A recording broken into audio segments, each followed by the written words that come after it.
Assalamualaikum warahmatullahi wabarakatuh. Eh, Perkenalkan, nama saya Saila Faza Askia Ahika dari Prodi Manajemen Bisnis Syariah. Di sini saya akan mewawancarai Pak P sebagai pemilik angkringan yang tepat berada di belakang UIN Raden Mas Said Surakarta. Langsung saja, ini nama Pak P itu nama asli Pak P atau nama akrab dari Pak P? Nama Pak P itu sebenarnya cuma samaran aja. Oh, Ya nama aslinya kan bukan itu. Tapi yang terkenal dengan nama Pak P itu memang itu kan ada yang menyebutkan dengan Pak P atau apa Om P kan ada di waktu saya melanjutkan itu nama-nama itu sudah ganti. Akhirnya saya menemukan nama yang tepat yaitu Pak P sehingga terkenal di masyarakat atau di kalangan mahasiswa atau di para sales itu semua terkenal dengan nama Pak P itu. Dan nama sebenarnya saya yang aslinya itu Bapak Rianto. oh, Rianto. Oke, kalau boleh tahu, usaha ini berdiri sejak kapan, Pak? Kalau usaha saya itu berdiri bulan Desember 2016, tepatnya tanggal 25 Desember 2017. 2017 ya. 2016. Oh, 2016. Ya. Awalnya. Dan waktu itu sebenarnya bukan tempatnya di sini, tapi di sebelah sana, di sebelah dekat Masjid Sam itu. Ya. Waktu belum ada corona, saya di situ dari mulai tahun 2016 akhir sampai 19 itu terus terjadi karena ada bencana COVID itu kan, terus saya berhenti sejenak. Itu waktu itu sebenarnya tempatnya bukan di sini tapi di sebelah barat dari sini. Baik, kemudian alasannya Pak P mendirikan usaha ini apa? Ya alasannya waktu itu saya kan gonta-ganti pekerjaan dari pekerjaan yang baik itu waktu saya lulus sekolah SMA saya itu kerja di merantau survei minyak, dari minyak di mana-mana di Madura, di Jawa Barat, di Lampung. Itu kan akhirnya saya jemu dengan pekerjaan itu. Akhirnya kan terus saya pindah pekerjaan di pabrik. Saya itu juga kekerasan, 1 tahun udah keluar. Terus kembali lagi kerja lagi di pabrik, enggak saya kuat lagi. Kemudian 1 tahun terjadi kebakaran itu kan, ingat nggak waktu bakar-bakaran itu? Nah itu saya masih di pabrik itu, 2000 berapa itu ya? 2008 atau berapa? Bukan 2098 atau berapa itu bakar-bakaran itu. Kemudian saya di pabrik sudah jemu lagi, kemudian saya untuk kerja lebih keras lagi, yaitu waktu itu saya juga kerja di mengayun becak. Waktu itu saya selama 5 tahun aku mengayun becak. Kemudian becak udah sepi karena kalah dengan Gojek itu kan. Waktu itu saya Gojek kalah, kemudian saya terjun ke bangunan, menjadi bangunan selama ya sekitar 3 tahunan lah.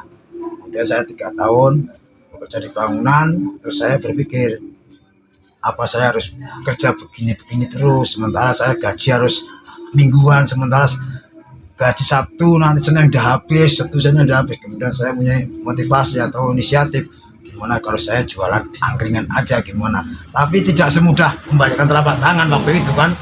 Saya kerja waktu itu babat alasnya itu sampai 3 bulan saya, 3 minggu itu baru bisa sukses.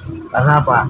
Karena saya punya trik sendiri. Waktu itu saya kan menjual air dengan nasi itu, waktu itu juga nggak bungkusan, saya jual dengan Mijikom itu, tapi jualan dari pagi sampai 8 malam itu nasi nggak pernah habis. Gorengan 30.000 aja nggak habis, sampai yang nitip itu jemu sendiri waktu itu. Kemudian saya harus punya akal gimana supaya saya itu maju gimana. Kemudian saya kenal dengan salah satu mahasiswa yang namanya nggak bisa saya sebutkan ya. Kemudian saya suruh dia, seakan-akan dia itu partner saya, padahal baru saya kenal. Kamu tolong dong teman-teman kamu ajak ke makan ke tempatku lah, nanti kamu free dapat saya ke gimana gitu. Dan ya oke Pak, siap. Nah, terus teman-teman diajak lah. Dari itu terus saya punya sales, kemudian teman-teman suruh tempatku semua yang mau makan mau minum, mau beli pokok itu banyak itu belum corona itu. Ya itulah motivasi saya atau inisiatif saya untuk mendirikan angkringan itu waktu itu. Angkringan ini kan jualnya nasi kayak gorengan, itu produksi sendiri atau ambil dari orang lain Pak? Kalau untuk nasi itu store. Oh. Jadi habis nggak habis saya tetap dapat laba. Jadi saya nggak resiko untuk masalah nasi. Semuanya habis saya dapat laba, nggak habis pun nasi kembali. Sementara untuk gorengan tuh saya harus goreng sendiri karena apa? Karena saya punya tenaga. Kalau barang itu titipan atau barang saya beli dari luar, hasilnya nggak seberapa kan? Makan anak buah saya 1-2 kan sudah saya nggak dapat apa-apa. Tapi kalau bikin sendiri, otomatis mau makan sepuasnya saya nggak masalah. Masalahnya kan bikin sendiri gitu. Kalau masalah gorengan, sementara saya ini menjual cuma nasi sama minuman sama gorengan. Itu yang titipan cuma nasi, yang lain produk saya sendiri. Kemudian berapa karyawan yang membantu Bapak untuk menjalankan usaha ini? Karyawan saya waktu tahun 2017 itu karyawan saya 4 sebenarnya waktu itu. Karena apa? Karena penghasilan saya lebih banyak waktu itu sebelum corona kan. Ya. Saya nasi itu mulai buka jam 6 sampai jam 2 siang itu nasi saya bisa sampai 400-500 bungkus waktu itu. Karena saya berani mengambil anak buah 4 orang. Kemudian terus corona, terus saya pindah sini, saya nasi begitu berpengaruh sekali kan, penghasilan nasi dengan penghasilan gorengan dengan penghasilan air. Waktu itu akhirnya saya cuma mengambil tenaga 2 orang sementara, tenaga 2 orang. Kemudian ada lagi yang mau nimbrung, istilahnya mau bantu ya sudah, silakan mau bantu silakan, nanti dibagi-bagi kan teman-teman kamu saya. Jadi sementara ini tenaga saya 3. Baik, kemudian keuntungan yang Bapak peroleh. Ya masalah keuntungan itu ya nggak bisa nggak bisa diprediksi ya. Tergantung nanti, kadang dapat banyak, kadang dapat dikit. Jadi kalau prediksi ya kalau rata-rata ya 1 bulannya sekitar 2,5 sampai 3 bisa nyampe. Itu nanti itu sudah memberi upah tenaga saya 3 orang itu. Kemudian selama menjalankan usaha ini kesulitan yang Pak P alami itu apa? Ya kendalanya cuma satu sebenarnya itu. Kendalanya itu kalau pagi kan ramai, cuma tenaga saya kendalanya. Tenaga saya itu nggak bisa datang pagi. Sementara saya sudah jam 3 saya sudah ada di sini, harus nanam air, harus nata-nata peralatan. Sementara anak buah saya itu datangnya terlalu lambat, jam 7 baru datang. Sementara jam 5, setengah 6 itu sudah banyak pembeli. Sementara saya goreng sendiri, lari sana lari sini, akhirnya ya bermasalah dengan itu aja permasalahannya tenaga saya. Kalau andainya saya nggak goreng sendiri, saya bisa langsung sendiri tangani. Tapi kalau goreng harus ada 2 orang sementara kan, di depan dan di belakang harus ada itu. Kalau datanya jam 7, sementara jam setengah 5, jam 6 udah banyak orang pembeli kan, kamu kadang-kadang lewat kan, tahu kan. Nah itu kalau saya sendiri otomatis saya otomatis itu aja kendalanya sebenarnya, nggak ada kendala yang lain. Kalau masalah kendala makanan itu masih nggak masalah saja. Kemudian bagaimana pemasaran dari angkringan ini? Apa lewat online, lewat WA atau gimana Pak? Sebenarnya nggak lewat online atau nggak lewat WA, cuma saya aja istilahnya ya itu tadi, istilahnya orang Jawa gedok tular itu istilahnya sampaikan sini ke sampaikan sana gitu aja, cuma itu aja. Warga saya dengan kamu, Mbak tolong ya nanti temennya jajak makan sini, nah itu nanti kan dengan sendirinya teman Mbak itu juga mengajak orang lain lagi, gitu aja. Saya nggak pakai online atau gimana, enggak, itu aja cara pemasaran saya. Kemudian motivasi yang selama ini Bapak pegang untuk menjalankan usaha ini itu apa?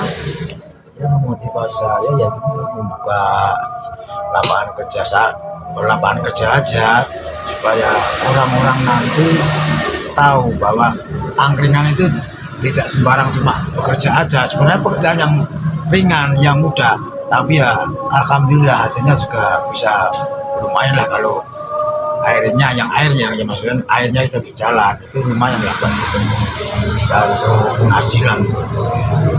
Kemudian apa pesan Bapak untuk saya dan teman-teman yang lagi nonton yang mungkin pengen mendirikan sebuah usaha kayak angkringan Pak P gini? Ya, pesan saya pada adik-adik yang mau istilahnya mau mendirikan angkringan, yang pertama harus sabar, ulet, yang kedua ulet, yang ketiga harus ramah tamah sama pembeli, sama siapa saja, harus yang keempat itu harus ini yang pokok itu harus ada rasa terima kasih pada orang yang membeli.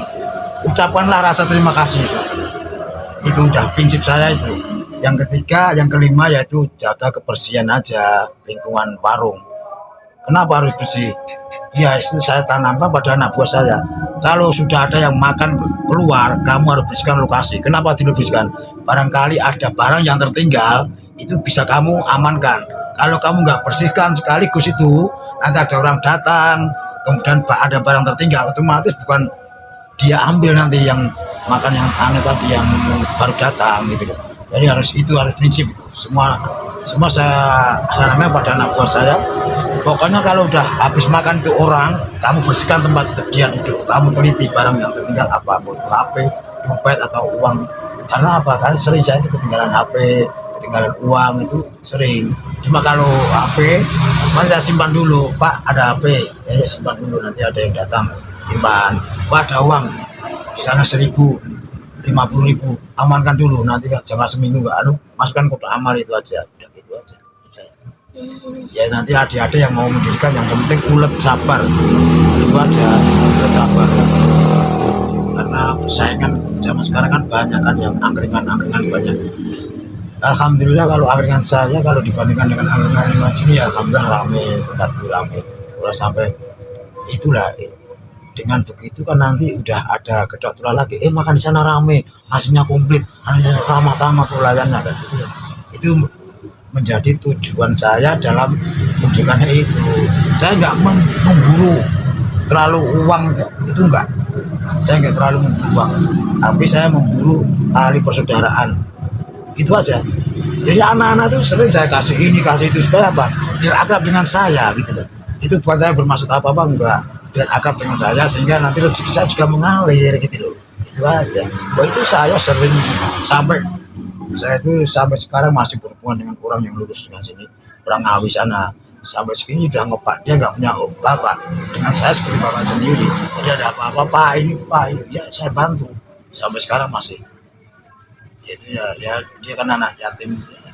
Ya doanya aja dia aja yang mungkin maju buat saya. Itu doanya orang banyak maju buat saya. Itu sabar ya. Baik Pak, terima kasih atas kesempatan waktu untuk saya wawancara. Sekian apa yang dapat saya sampaikan mengenai wawancara dengan Pak P. Wassalamualaikum warahmatullahi wabarakatuh. Saya akan mereview sedikit wawancara saya dengan Pak P. Bapak Rianto atau yang sering dikenal dengan panggilan Pak P adalah pemilik angkringan yang berada di belakang kampus UIN Raden Mas Said, Surakarta. Pak P mendirikan angkringan ini karena rasa bosan Pak P kepada pekerjaannya, hingga akhirnya Pak P membuka angkringan ini untuk mendapat penghasilan dan juga untuk membuka lapangan pekerjaan bagi orang-orang. Berdirinya angkringan ini memberikan banyak manfaat bagi orang-orang termasuk mahasiswa, anak-anak sekolah, para pekerja hingga ibu-ibu dapat menyempatkan diri untuk sarapan atau makan siang di angkringan tersebut. Pak P menerapkan prinsip dalam menjalankan angkringannya. Di antaranya seperti sabar, ulet, ramah tamah dengan pembeli dan kepada siapapun, harus memiliki rasa terima kasih kepada pembeli dan selalu menjaga kebersihan lingkungan warung. Hal ini Pak P terapkan juga kepada karyawan yang membantu untuk selalu menjaga kebersihan angkringan. Apabila ada barang yang tertinggal seperti HP atau dompet, maka barang tersebut dapat disimpan terlebih dahulu dan akan dikembalikan kepada pemiliknya.